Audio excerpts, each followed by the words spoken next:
था जहाँ से पानी लगातार टपक रहा था उसे बंद करती है। फिर एक पाइप दीवार के छोटे से होल में डाल देती है और जमीन पर जमा पानी को हिला हिला कर उसी पाइप के जरिए बाहर निकालना शुरू कर देती है। हालांकि हर दफा थोड़ा सा पानी ही बाहर निकल पाता है, लेकिन फिर भी वो एक लम्हे के लिए भी रुकने की हिम्मत नहीं करती, क्योंकि इस वक्त वो सिर्फ एक बंद कार्गो कंटेनर में फंसी हुई नहीं है, बल्कि तन्हा समंदर के बिल्कुल बीचों बीच तैर रही है। अगर वक्त पर पानी बाहर न निकाला गया तो किसी भी पल वो समंदर की तह तक जाकर मछलियों का शिकार बन सकती है। लगातार कोशिश के बाद पानी के बढ़ने की रफ्तार को तो किसी हद तक काबू में कर लिया जाता है, लेकिन असल और भी बड़ी मुश्किल उसके सामने इंतजार कर रही होती है। इस बिल्कुल बंद और सांस लेने से महरूम समंदरी कैदखाने में, जहाँ सिर्फ थोड़ा सा खाना और पानी बचा होता है और ऊपर से वो खुद भी बच्चे को जन्म देने के करीब होती है, अब वो कैसे बचकर निकलेगी और इस वक्त के खाने पीने के मसले को कैसे हल करेगी, आज हम देखेंगे इस कहानी में। कहानी की शुरुआत साल 2026 से होती है, जिसमें रिसोर्सेज खत्म हो चुके होते हैं और पूरी दुनिया में इंसान जिंदगी की बड़ी क्राइसिस का शिकार होता है। इसीलिए सामान बचाने के नाम पर फौजी हुक्मरान एक सफाया मुहिम चला देते हैं, जहां बुजुर्ग, हामिला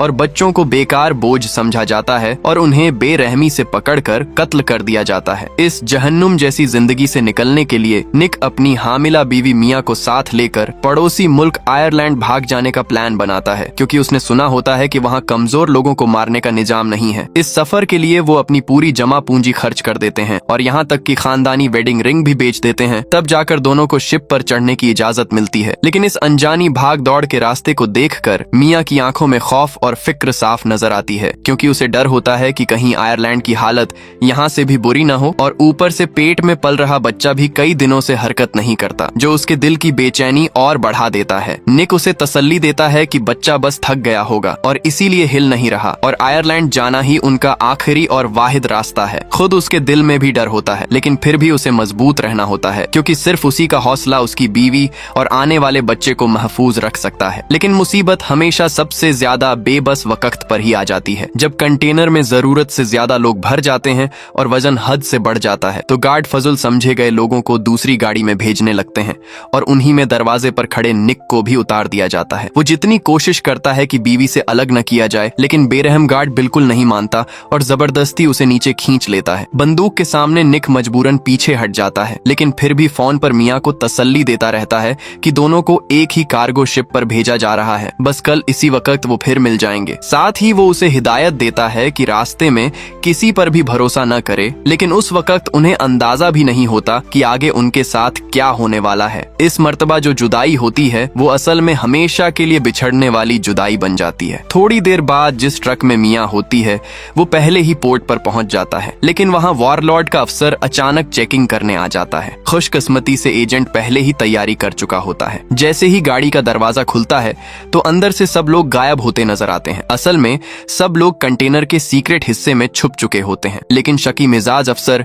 बहुत जल्दी कुछ गलत महसूस कर लेता है। वो अपने कदम गिनकर अंदाजा लगाता है और देख लेता है कि कंटेनर अंदर और बाहर से लंबाई में मैच ही नहीं करता। उसके बाद वो बहुत नरम और मीठी आवाज में अंदर छुपे लोगों को बाहर निकल आने को कहता है और वादा करता है कि उन्हें कुछ नहीं होगा, बल्कि खाना पीना भी दिया जाएगा। मिया को अपने शौहर की बात याद होती है कि रास्ते में किसी पर भी भरोसा नहीं करना, इसलिए वो फौरन डब्बों पर चढ़कर ऊपर छुप जाती है। लेकिन कुछ लोग लालच पर काबू नहीं रख पाते और खुद ही छुपा हुआ दरवाजा खोल देते हैं और फिर जो होता है वो बिल्कुल अंदाजे के मुताबिक होता है, क्योंकि कातिल लोग कभी भी रहम नहीं करते। मिया अपनी आंखों पर यकीन नहीं कर पाती कि दर्जन के करीब लोगों की जिंदगी एक कुत्ते से भी कम कीमत की समझी जाती है। थोड़ी देर में लाशें हटाकर जगह साफ कर दी जाती है और कंटेनर का दरवाजा दोबारा लॉक कर दिया जाता है। बच जाने वाली मियाँ एक सेकंड भी जाया नहीं करती और फौरन अपने शौहर को मैसेज भेजकर कहती है कि जल्दी कहीं छुप जाओ। लेकिन जब तक कंटेनर शिप पर लॉड होता है और पोर्ट से महफूज तौर पर निकल जाता है, मियाँ को शौहर की तरफ से कोई जवाब नहीं मिलता। उसका दिल बहुत घबरा जाता है, लेकिन फिर भी वो हिम्मत नहीं हारती, क्योंकि अब वो खुद भी इस लोहे के डब्बे में कैद हो चुकी होती है। मजबूरन वो दिल ही दिल में दुआ करती रहती है कि खुदा उसके शौहर को ठीक सलामत रखे। इसी दौरान उसकी नजर पास पड़े एक बैकपैक पर पड़ती है, जो किसी और मुसाफिर का होता है, जिसमें कुछ सर्वाइवल टूल्स के साथ थोड़ा सा खाना और पीने का पानी भी होता है। मियाँ को लगता है कि शायद ये सामान उसे मंजिल तक जिंदा रहने में मदद दे देगा, लेकिन उसे जरा भी अंदाजा नहीं होता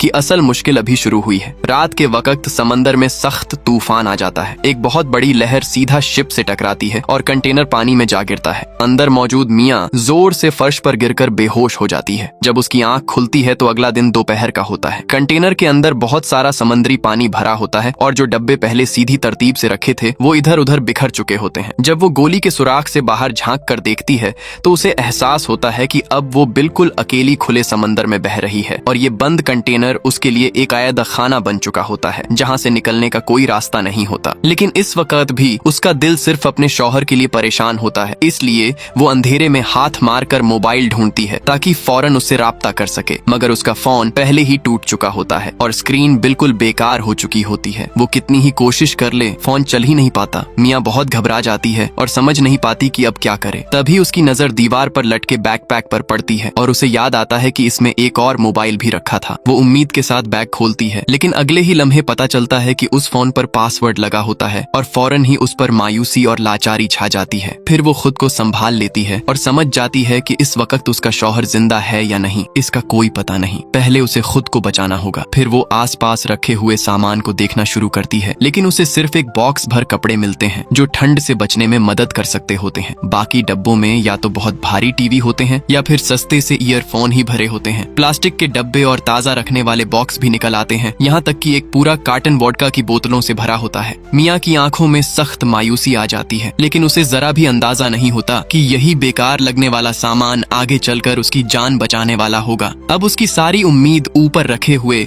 एक हैवी बॉक्स पर होती है, लेकिन उसमें इतनी ताकत नहीं होती कि बॉक्स को बांधने वाली प्लास्टिक पट्टियां तोड़ सके। इसी दौरान उसे एक और ज्यादा खतरनाक बात का एहसास होता है। समंदर की लहरों के साथ साथ गोली के सुराख से और भी ज्यादा पानी अंदर आ रहा होता है और लगता है कि थोड़ी ही देर में पूरा कंटेनर पानी से भर जाएगा। इस वक्त उसके पास कोई और तरीका नहीं होता, इसलिए वो टेप निकालकर गोली के सुराख पर मजबूती से चिपका देती है ताकि कुछ देर के लिए पानी को रोका जा सके। अभी वो सांस ही ले रही होती है कि अचानक बाहर से किसी की बेबस और डूबी हुई आवाज सुनाई देती है। वो घबराकर सुराख से बाहर देखती है तो उसे पता चलता है कि ये आवाज एक दूसरे डूबते हुए कंटेनर से आ रही होती है और ये वही कंटेनर होता है जिसमें जुदाई के बाद उसका शौहर भेजा गया था। मियाँ का दिल जोर से धक से रह जाता है। वो फौरन अपनी सिम निकालकर दूसरे मोबाइल में डालती है और बार बार शौहर को कॉल करना शुरू कर देती है। इस वक्त उसकी सिर्फ एक ही ख्वाहिश होती है कि किसी तरह उसे शौहर की खैरियत का पता चल जाए, लेकिन उसकी आंखों के सामने ही वो कंटेनर समंदर में डूब जाता है और फोन फिर भी रिसीव नहीं होता। अब तो लगता है कि शायद उसका शौहर जिंदा नहीं बचा। उसकी जिंदगी का आखिरी सहारा भी खत्म हो जाता है और पेट में पलने वाला बच्चा भी अभी तक हरकत नहीं करता। मियाँ बिल्कुल टूट जाती है और जिंदगी से उम्मीद छोड़ देती है। फिर चाकू उठाकर अपनी कलाई पर रख लेती है, लेकिन जैसे ही वो आखिरी कदम उठाने लगती है अचानक उसे पेट के अंदर से जान पहचानी सी हरकत महसूस होती है। शायद बच्चा माँ की मायूसी महसूस करके उसे हार न मानने का इशारा दे रहा होता है। जब वो अपने पेट पर उभरने वाला छोटा सा पैर का निशान देखती है तो उसके अंदर फिर से उम्मीद जाग उठती है और वो फैसला करती है कि बच्चे के लिए उसे हर हाल में जिंदा रहना होगा। लेकिन सिर्फ हिम्मत काफी नहीं होती। जब मियाँ सोकर उठती है तो सामने का मंजर उसे दोबारा सख्त हकीकत याद दिला देता है। गोली के सुराख पर लगाई हुई टेप पानी से उतर चुकी होती है और कंटेनर के अंदर पानी उसकी पिंडलियों तक भर चुका होता है। मजबूरन वो फिर से ऊपर रखे बॉक्स पर ही उम्मीद लगा लेती है,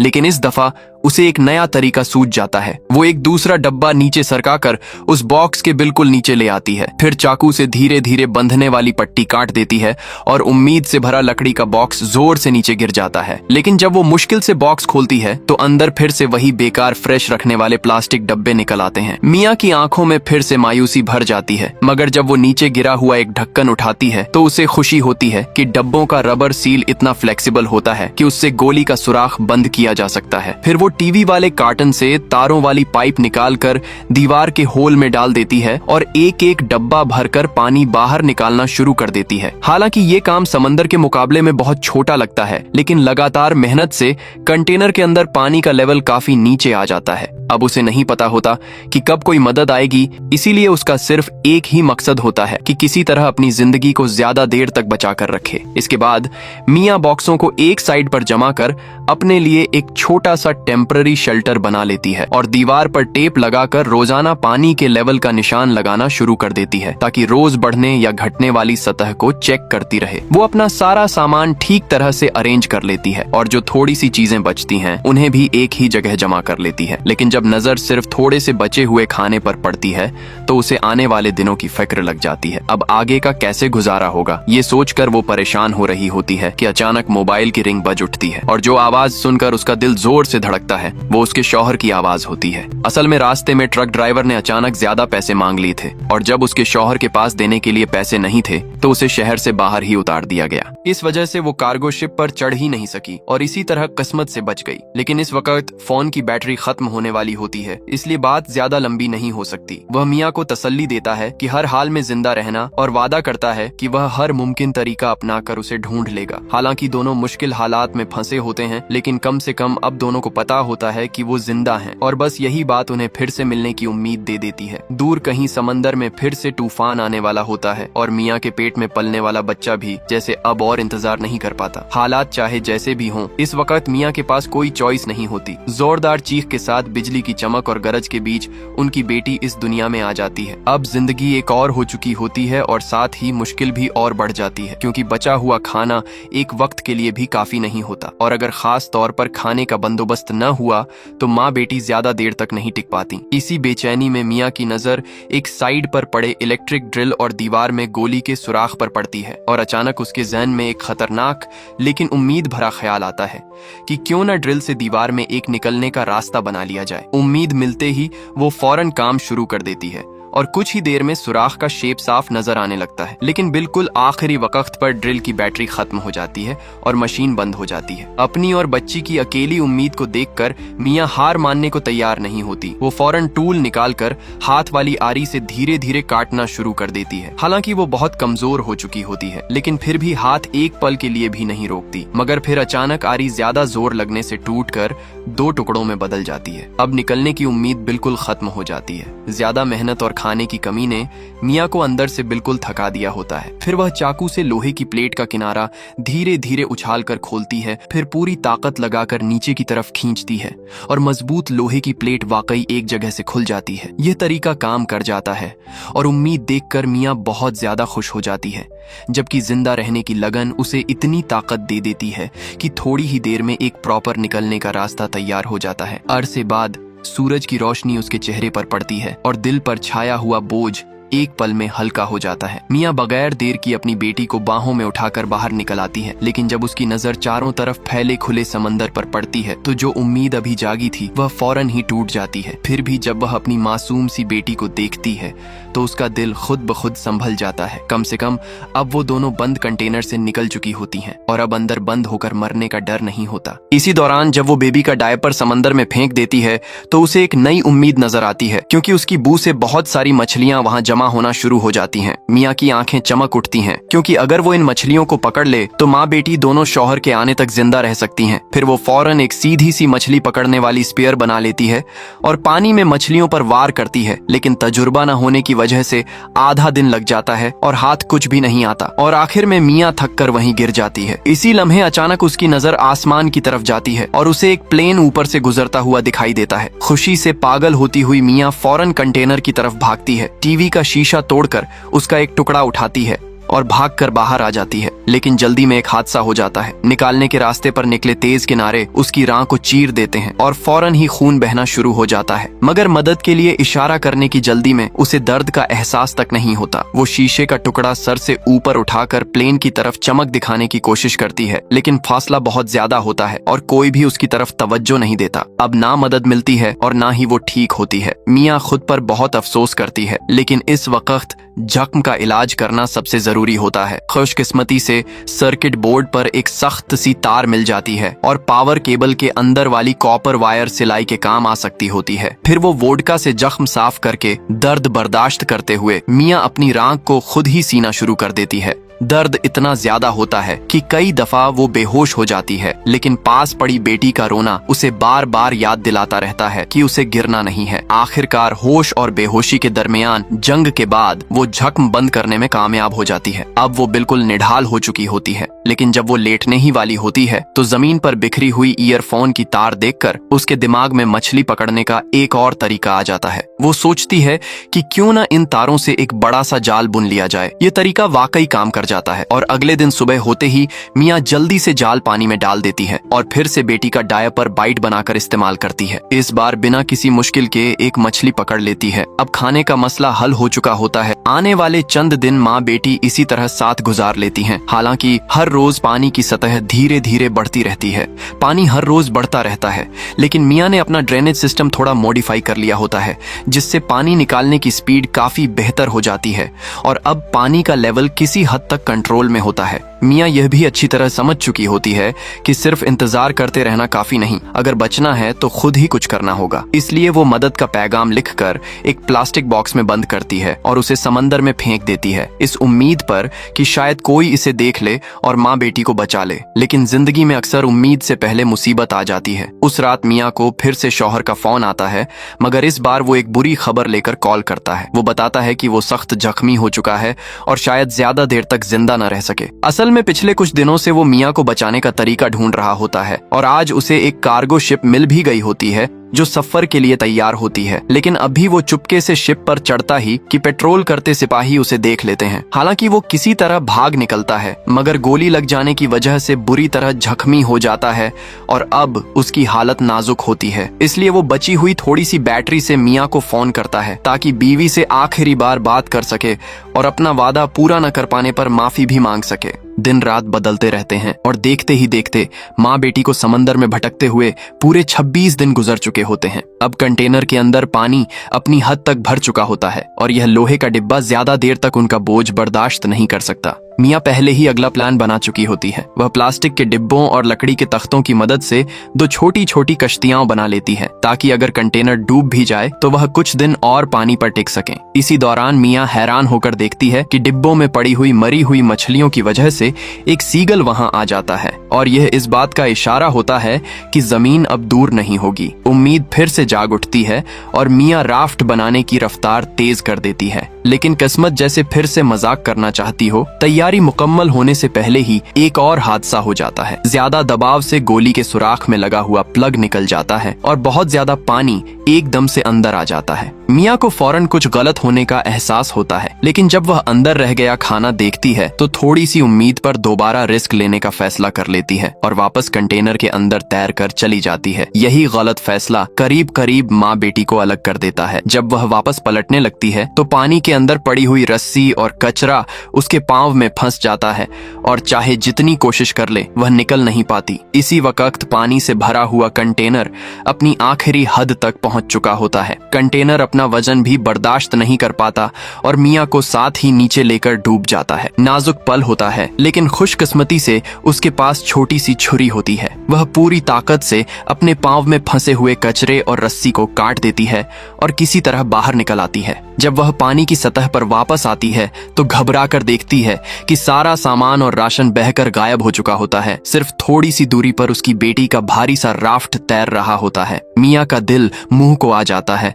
और वह पूरी जान लगाकर उस राफ्ट की तरफ तैरती है। जब अपनी बेटी को बिल्कुल महफूज देखती है तब जाकर उसकी सांस में सांस आती है। ठंडी समंदरी हवा और पानी में पूरी रात गुजर जाती है और मियाँ बुरी तरह कांप रही होती है। सर्दी और नमी की वजह से उसका दिमाग भी धुंधला सा हो चुका होता है। फिर भी वह माँ होने के नाते अपनी बेटी के लिए आखिरी काम करती है, क्योंकि उसे पता होता है कि इस तरह से सीगल पास आ जाएंगी और अगर करीब से कोई कश्ती गुजरी तो फौरन कुछ गलत लगेगा और उसकी बेटी को बचा लिया जाएगा। खुशकिस्मती से थोड़ी ही देर बाद आगे समंदर में एक मछली पकड़ने वाली कश्ती नजर आ जाती है और ऊपर मंडराती हुई बहुत सी सीगल वहां मौजूद औरत की नजर में आ जाती हैं। कुछ गलत समझकर वह औरत अपने घर वालों के साथ कश्ती सीधी राफ्ट की तरफ ले आती है। जब वह राफ्ट को उठाकर कश्ती पर रखते हैं तो हैरान रह जाते हैं कि अंदर एक छोटी सी बच्ची खामोशी से सो रही होती है, लेकिन इर्द गिर्द कहीं भी कोई बड़ा नजर नहीं आता। औरत परेशानी से राफ्ट को देख रही होती है कि तब उसकी नजर राफ्ट के किनारे बंधी हुई सीधी तनी हुई रस्सी पर पड़ती है। वो फौरन समझ जाती है कि कुछ गलत है